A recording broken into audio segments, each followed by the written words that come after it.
ప్రసంగి గ్రంథము 7వ అధ్యాయం. ప్రసంగి గ్రంథం 7వ అధ్యాయము 14వ వచనాన్ని మనము ధ్యానిద్దాం. సుఖదినమునందు సుఖముగా ఉండుము, ఆపద్దినమందు యోచించుము.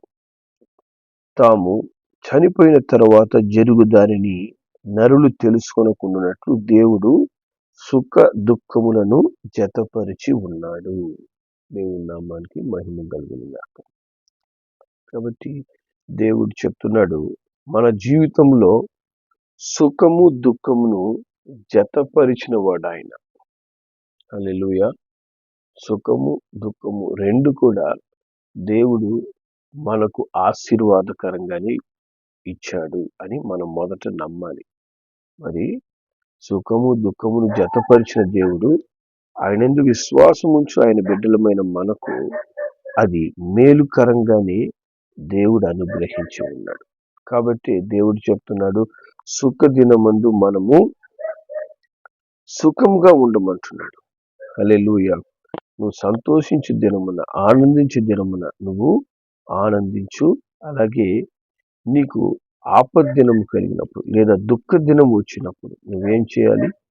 యోచించాలి అని దేవుడు సెలవిస్తున్నాడు. హల్లెలూయా. మరి సుఖ దినము లేదా సంతోషంగా ఉండుట అనేది దేవుని వాక్యం ఏం చెప్తుందంటే, ప్రసంగి గ్రంథము 3వ అధ్యాయం, ప్రసంగి 3వ అధ్యాయము 12-13 వచనాలు మనం చదివితే, కావున సంతోషంగా ఉండుట కంటేను తమ బ్రతుకును సుఖముగా వెళ్ళబుచ్చుట కంటేను శ్రేష్టమైనది ఏదియు నరులకు లేదని నేను తెలుసుకుంటుని. మరియు ప్రతి వాడు అన్నపానములు పుచ్చుకొనుచు తన కష్టార్జితం వలన సుఖం అనుభవించుట దేవుడిచ్చు బహుమానమే అని తెలుసుకుంటుని. హల్లెలూయా. కాబట్టి సుఖముగా నువ్వు ఉంటున్నావా? నువ్వు సంతోషంగా మరి అన్నపానములు పుచ్చుకుంటున్నావా? మరి సుఖముగా నీ కుటుంబంతో మరి గడిపే ఆ కృప, ఆ ధన్యత ఎవరిచ్చారు? అది దేవుడిచ్చిన బహుమానం అని మనం మర్చిపోకూడదు. సుఖదినములలో మనం ఉంటున్నాము అని తినుము తాగుము సుఖించుము అనే విధంగా మనం దేవుని మరచువారిగా ఉండకూడదంట. మరి సుఖము అనుభవించుట దేవుడిచ్చే ఒక బహుమానం. మన జీవితంలో సుఖ దినములు అనుగ్రహించేవాడు ఆయనే. కాబట్టి ఆ సుఖ దినమున దేవుడు నాకు సుఖించుటకు, మరి నేను నా కష్టార్జితాన్ని అనుభవించే కృపను నాకు ఇచ్చినందుకు దేవునికి స్తోత్రం అని చెప్పాలి. హల్లెలూయా. ఈ దినమున అనేకులు కష్టపడి పనిచేసి ఎంత సంపాదించినా కూడా వాళ్ళ చేతుల్లో సంపాదించిందంతా కూడా అలాగే గాలికి ఎగిరిపోయినట్టు వెళ్ళిపోతుంది. చేతిలో నిలవడం లేదు. సంపాదించిందంతా కూడా మరి అప్పులకనో లేకపోతే అనవసరమైన ఖర్చులకనో, అనారోగ్యంతో మరి హాస్పిటల్ ఖర్చులకనో, ఏదో ఒక విధంగా, లేదా మరి దొంగతనం వల్ల మరి డబ్బులు వెళ్ళిపోవడము, ఏదో ఒక విధంగా వాళ్ళు సంపాదించిన డబ్బులు వాళ్ళ చేతులు నిలవకుండా వెళ్ళిపోతున్నాయి. కానీ ఈ దినమున నీకు నీ సంపాదన నీ చేతిలో దేవుడు ఉంచుతున్నాడంటే, నీకు సమృద్ధినిచ్చి దేవుడు నిన్ను సుఖంగా దేవుడు ఉంచుతున్నాడంటే, దేవుడు నాకు ఒక గొప్ప బహుమానంగా ఈ దినాన్ని నాకు ఇచ్చాడు, ఇటువంటి పరిస్థితి నాకు ఇచ్చాడు అంటూ ఇంకా మనం ప్రభువుని కృతజ్ఞతాస్తుతులు చెల్లిస్తూ మరి ప్రభువులో ఆనందించడం మనం నేర్చుకోవాలి. మనకు అనిపించవచ్చు, సరే ఓకే, నేను ఉద్యోగం చేసినందువల్ల మరి నాకు సంపాదన వచ్చింది. మరి చాలా మంది పేదవాళ్ళు ఉంటారే, మరి వాళ్ళ పరిస్థితి ఏంటి? వాళ్ళకి సుఖదినాలు ఉంటాయా? మరి రోడ్ల మీద ఇల్లు లేక మరి వాళ్ళు బ్రతుకుతుంటారు. చాలా మంది దిక్కులేని వారిగా, దరిద్రులుగా మన కంటికి కనపడతారు. మరి వాళ్ళ పరిస్థితి ఏంటి? మరి వారికి సుఖదినాలు దేవుడు ఇవ్వడా అని దేవుని వాక్యం చెప్తుంది. అదే ప్రసంగి గ్రంథం 5వ అధ్యాయము మరి 12వ వచనం, 5:12. కష్టజీవులు కొద్దిగా తినను ఎక్కువగా తినను సుఖ నిద్ర నొందుదురు. అయితే ఐశ్వర్యవంతులకు తమ ధన సమృద్ధి చేత నిద్ర పట్టదు. చూసారా? ఐశ్వర్యవంతులకు లేనటువంటి సుఖము కష్టజీవులకు ఉంటుందంట. హల్లెలూయా. బాగా ఆస్తి సంపాదించి పెద్ద మేడల్లో ఉండే వాళ్ళకి నిద్ర పట్టదు. వాళ్ళకి సుఖమైన నిద్ర రాదు. కానీ కష్టపడి కూలి పని చేస్తూ, ప్రయాసపడి వారు ఉద్యోగాలు చేస్తూ, మరి వాళ్ళు కొద్దిగా తినినా ఎక్కువగా తిన్నా వాళ్ళకి దేవుడిచ్చే గొప్ప ధన్యత ఏంటంటే సుఖమైన నిద్ర. వారు సంతోషంగా, ఆరోగ్యంగా, ఆశీర్వాదంగా ఉంటారు. చూడండి, ఈ కరోనా వచ్చినప్పుడు మనం గమనిస్తే ఇళ్లలో తలుపులు బంధించుకొని మరి జీవించిన వాళ్ళకి కరోనా వచ్చింది. రోడ్ల మీద దిక్కులేని వారుగా, దరిద్రులుగా ఉన్నవాళ్ళు ఆరోగ్యంగా ఉన్నారు. వాళ్ళెవ్వరు కరోనా వచ్చి వాళ్ళు కరోనా పేషెంట్స్ అయిపోయి హాస్పిటల్ అడ్మిట్ అయినటువంటి దాఖలాలే కనపడలేదు. వాళ్ళు ఆరోగ్యంగా బయట తిరుగుతున్నారు. దేవుడు వాళ్ళకి మంచి ఆరోగ్యాన్ని, మంచి సుఖాన్ని ఇచ్చినందుకు అటువంటి వారిని బట్టి కూడా మనం దేవునికి స్తోత్రం అని చెప్పాలి. వారికి చేతనైన సహాయం మనం చేయగలగాలి. దేవుడు అంటున్నాడు, వారికి కూడా నేను సుఖ నిద్రనిచ్చే దేవుడు. హల్లెలూయా. వారు కూడా ధనవంతులకి, ఐశ్వర్యవంతులకు లేనటువంటి సుఖమైన నిద్రను నేను కష్టజీవులకు కూడా కలగజేస్తున్నాను. హల్లెలూయా. కాబట్టి సామెతల గ్రంథము 3వ అధ్యాయం, సామెతల గ్రంథం 3వ అధ్యాయం మొదటి 2 వచనాల్లో దేవుని వాక్యం చెప్పేది, నా కుమారుడా, నా ఉపదేశం మరొకము, నా ఆజ్ఞలను హృదయపూర్వకంగా గైకొనుము, అవి దీర్ఘాయువును సుఖ జీవముతో గడుచు సంవత్సరములు శాంతిని నీకు కలగజేయును. హల్లెలూయా. కాబట్టి సుఖంగా ఉన్నామని చెప్పి దేవుని మర్చిపోయే వారిగా మనం ఉండకూడదంట. హల్లెలూయా. సుఖదినం ముందు సుఖంగా ఉండడం తప్పులేదు. కానీ నీకు ఆ సుఖదినములను అనుగ్రహించినటువంటి, నీ జీవితానికి ఆనందాన్ని కలగజేసినటువంటి ఆ దేవుని ఆజ్ఞలను మనం మర్చిపోకూడదు. దేవుని ఆజ్ఞను మర్చేవారిగా, దేవుని వాక్యమును మర్చిపోయేవారిగా మనం ఉండకూడదు. కానీ మనం ఏం చేయాలంట? హృదయపూర్వకంగా, దేవా నాకు ఈ మంచి దినాలు ఇచ్చావయ్యా, నాకు నా కుటుంబానికి సుఖమును అనుగ్రహిస్తున్నావి అంటూ హృదయపూర్వకంగా దేవుని ఆజ్ఞకు మనము లోబడాలి. దేవునికి మనం లోబడాలి. చూడండి, కొంతమంది కష్టాల్లో ఉన్నప్పుడు ఓ అని కన్నీరు గారుస్తుంటారు. సుఖము రాగానే, కష్టాలు కొంచెం తీరగానే ఏమవుతుంది? సుఖంగా నిద్రిస్తుంటారు. మరి సుఖంగా ఉండడానికి ప్రయత్నం చేస్తారు. దేవుని కార్యక్రమాల్లో పాల్గొనేందుకు ఆసక్తి తగ్గిపోతుంది. దేవుడు ఇది తప్పు, ఇది చేయొద్దని చెప్తున్నా కూడా మరి వాటిలో ఆ తప్పు చేస్తుంటారు. దేవునికి విరోధమైన పని చేస్తారు. దానివల్ల ఏమవుతుంది? ఇచ్చిన సుఖం కోల్పోతారు. ఇచ్చిన ఆశీర్వాదాలని దూరం చేసుకుంటారు. అది మనకు ఏమైనా మేలుకరమా? అది మేలుకరం కాదు. అందుకే దేవుడు అంటున్నాడు, నీకు ఇచ్చినటువంటి సుఖము లేదా సుఖమైన జీవితము ఇంకా నీ జీవితంలో కొనసాగాలంటే నీకు అది దీర్ఘాయువు, సుఖముతో కూర్చు, సుఖజీవంతో గడుచు సంవత్సరములు శాంతిని కలగజేయాలంటే నువ్వేం చేయాలంట?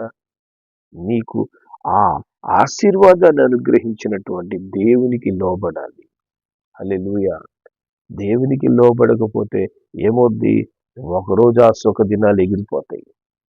ఆ యొక్క సుఖ దినాలు మన కళ్ళ ముందు టక్కని ఎగిరెళ్ళిపోతాయి. కాబట్టి మనం ఏం చేయాలి? దేవునికి లోబడాలి. దేవా, ఈ సుఖ దినాలు నువ్విచ్చిన బహుమానమయ్యా, నేను ఇంకా నీకు లోబడాలి.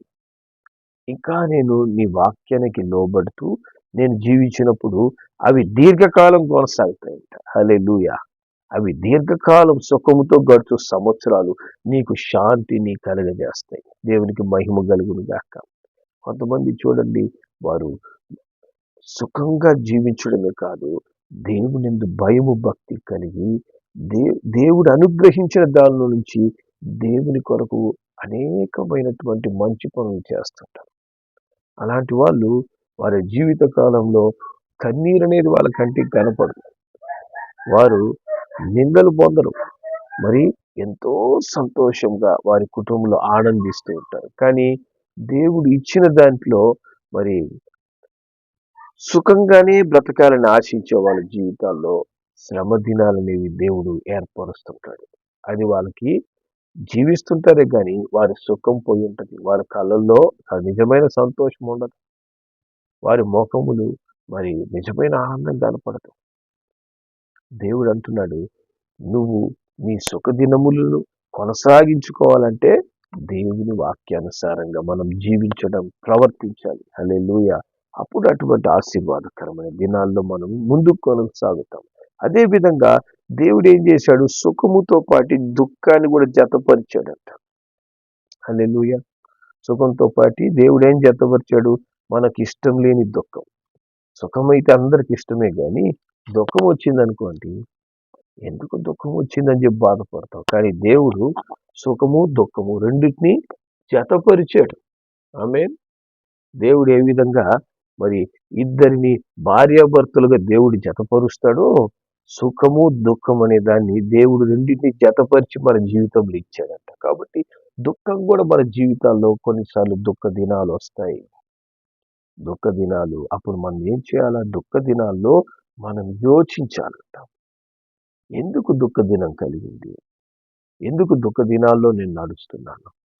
మరి ఎందువల్ల దుఃఖ దినాల్లోని నేను ప్రవేశించాను అనేది మనల్ని యోచించమంటున్నాడు దేవుడు. హల్లెలూయా! దేవుని వాక్యం చెప్పేది 1 పేతురు 1వ అధ్యాయం. 1 పేతురు 1వ అధ్యాయం 6వ వచనం. ఇందువలన మీరు మిక్కిలి ఆనందించున్నారు కానీ అవసరమును బట్టి నానా విధములైన శోధనల చేత ప్రస్తుతం కొంచెం కాలం మీకు దుఃఖం కలుగుతున్నది. చూసారా? అవసరాన్ని బట్టి కూడా దుఃఖం కలుగుతుందంట. చూసారా?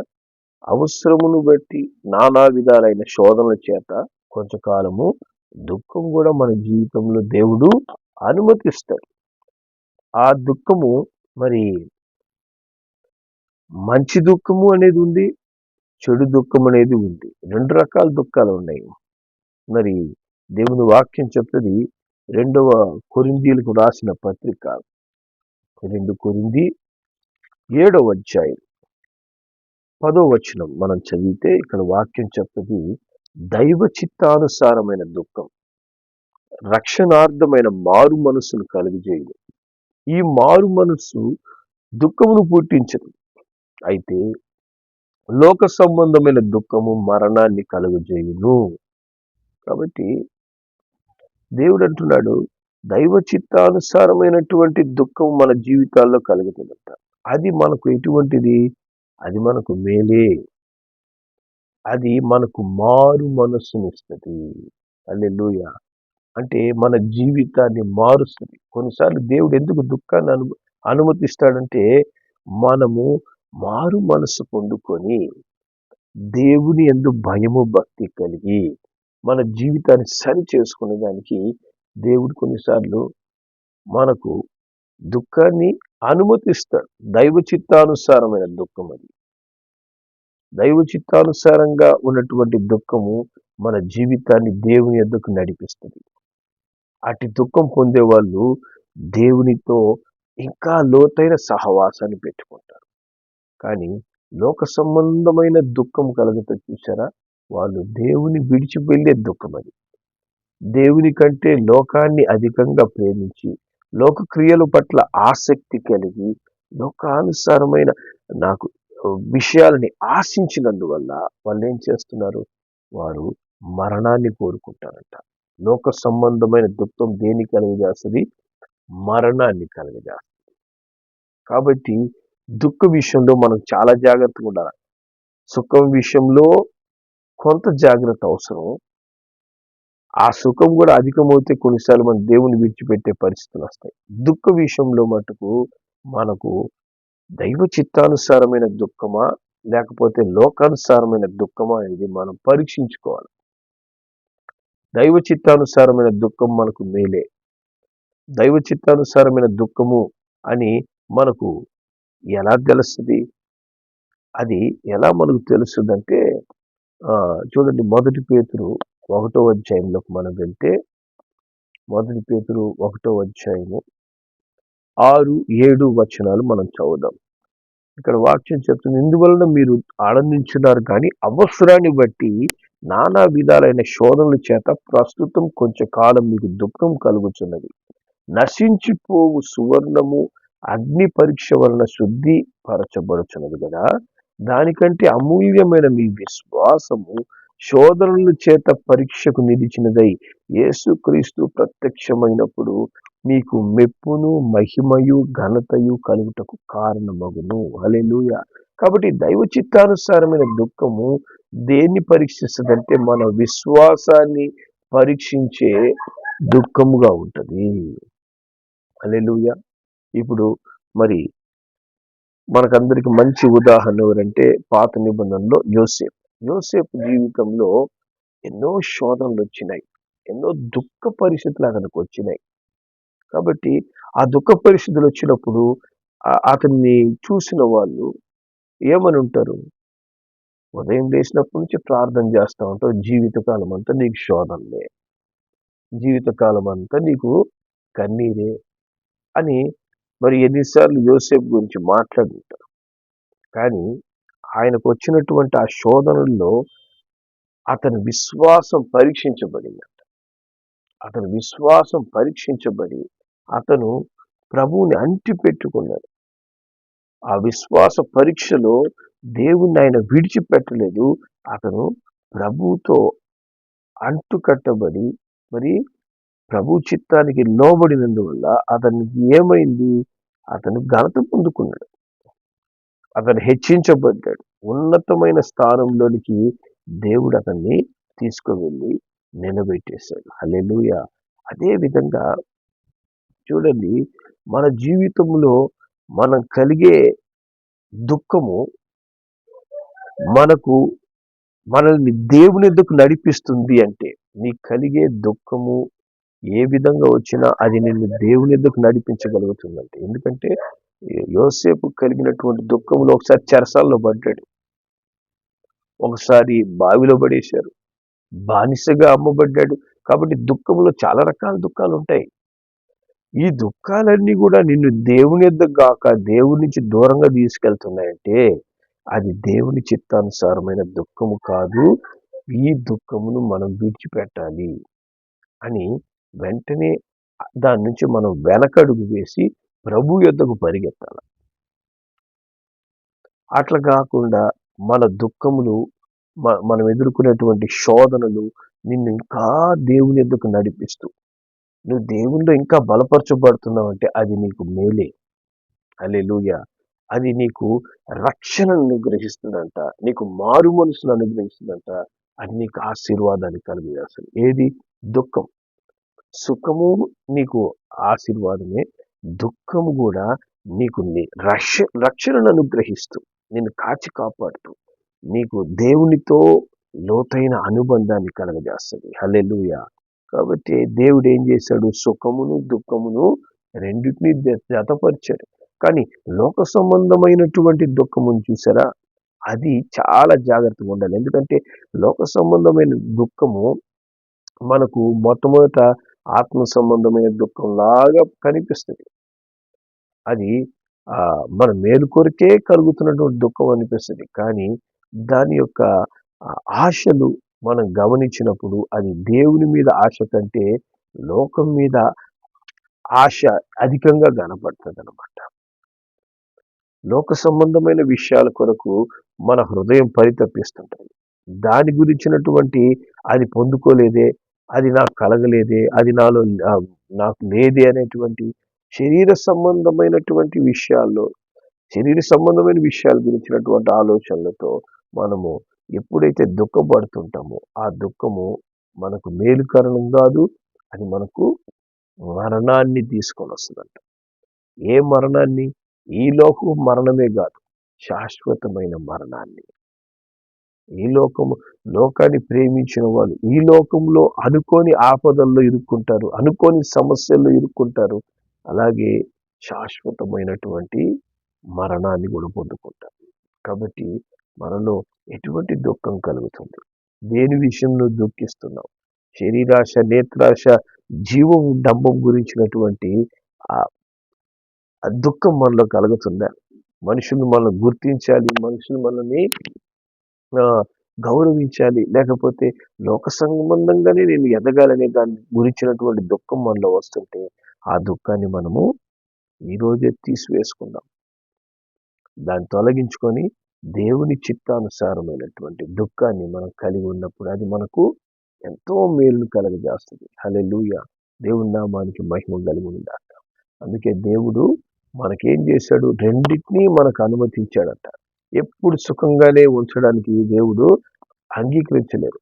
నీకు సుఖాన్ని నేను ఇస్తాను, దుఃఖాన్ని నీకు కలుగజేస్తాను. కానీ ఈ రెండు నువ్వు ఎవరిలో కలిగి ఉండాలి? దేవునిలో కలిగి ఉండాలి. నీ సంతోషము దేవునిలో, నీ దుఃఖము దేవునిలోనే. మరి మనం ఎప్పుడైతే కలిగి ఉంటామో అది మనకు ఆశీర్వాదాలు. మన దుఃఖ దినములను సమాప్తం చేసే గొప్ప దేవుని మనం కలిగి ఉన్నాం. కాబట్టి ఆ దుఃఖ దినముల నుంచి దేవుడు నిన్ను బయటికి తీసుకొచ్చే దినం కూడా ఖచ్చితంగా ఉంటుంది. అది నీకు ఆశీర్వాదంగా మార్చే దేవుడు మన దేవుడు. ఆయన ప్రేమించు వారికి సమస్తము మేలు కొరకే సమకూడి జరుగుతాయంట. సమస్తం అంటే ఏంటి? సుఖము, దుఃఖము రెండు కూడా మనకు మేలుకరంగా మారుస్తాడు. ఎప్పుడు? మనం దేవుని ప్రేమించినప్పుడు, దేవునికి మనం మొదటి స్థానం ఇచ్చినప్పుడు, దేవుని ఆజ్ఞలకు మనం లోబడి జీవిస్తున్నప్పుడు అన్ని మనకు మేలుకరమే. హల్లెలూయా! కాబట్టి దుఃఖ దినం వచ్చింది అని మనము ఏదో దేవుడు నన్ను శిక్షిస్తున్నాడు, దేవుడు నాకు దూరం అయిపోయాడు అనుకోవద్దండి. నువ్వు దేవుని మార్గంలో నడుస్తూ ఉన్నావు అంటే యోసేపు లాగా దుఃఖాన్ని కూడా నువ్వు ఆశీర్వాదంగానే స్వీకరించాలి. అలాగే సంతోషాన్ని కూడా దేవునిలో సంతోషించాలి. హల్లెలూయా! కాబట్టి ఎల్లప్పుడూ మన ప్రభువులో ఆనందించండి. ఎల్లప్పుడు అనగా మన సుఖ సమయంలో, దుఃఖ సమయంలో ప్రభువులో ఆనందించడం మనం నేర్చుకోవాలి. హల్లెలూయా! అప్పుడు మనకి ఈ రెండు అనుభవాలు ఆశీర్వాదంగానే ఉంటాయి. సుఖము కానీ దుఃఖము కానీ దేవుడు జతపరిచాడంట. హల్లెలూయా! మనం జతపరచుకోలేదు.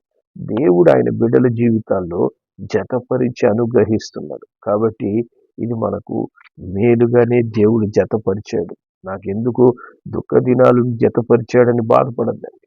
సుఖము దుఃఖాన్ని జతపరిచిన దేవుడు ఆయన బిడ్డలకు అది మేలుకరంగా, ఆశీర్వాదకరంగా మార్చడానికి శక్తివంతుడు.